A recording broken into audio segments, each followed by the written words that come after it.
ជីវកម្មបុរីនៃកងណាថ្ងៃនេះទទួលបានប្រាក់ចំណូលពីការជួលត្រឡប់មកវិញរយៈពេល1ឆ្នាំចាប់ផ្ដើមអាជីវកម្មមានប្រាក់ចំណូលប្រចាំខែភ្លាមៗពេលតាំងពីនៅលើផ្លូវ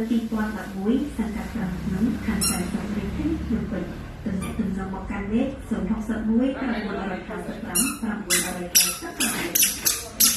អង់គ្លេសប្រកាសថាទំនាក់ទំនងឡើងវិញជាមួយនឹងការវិនិយោគនៅប្រាក់ចំនួន$15,000ពីអន្តរជាតិ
ងារកម្ពុជា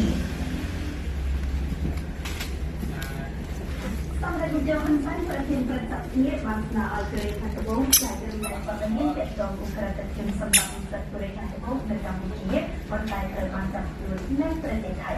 សម្ដេចអគ្គមហាសេនាបតីនាយកហ៊ុនសែនប្រធានព្រឹទ្ធសភាបានស្នើសុំឲ្យកូរ៉េខាងត្បូងផ្ដល់ព័ត៌មានទាក់ទងទៅនឹងឧក្រិដ្ឋជនសម្រាប់និស្សិតកូរ៉េខាងត្បូងនៅក្នុងប្រទេសកម្ពុជាប៉ុន្តែត្រូវបានចាប់ខ្លួននៅប្រទេសថៃនេះទៅតាមនីតិរដ្ឋនៃអង្គការ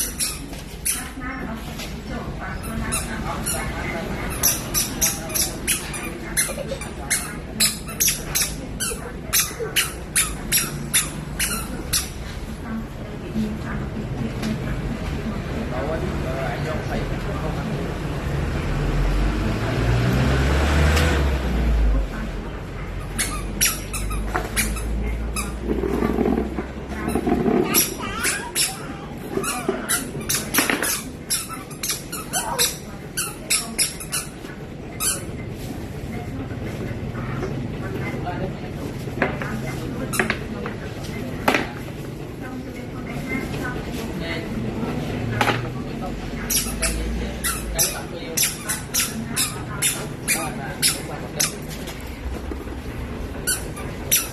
giờ thì rất là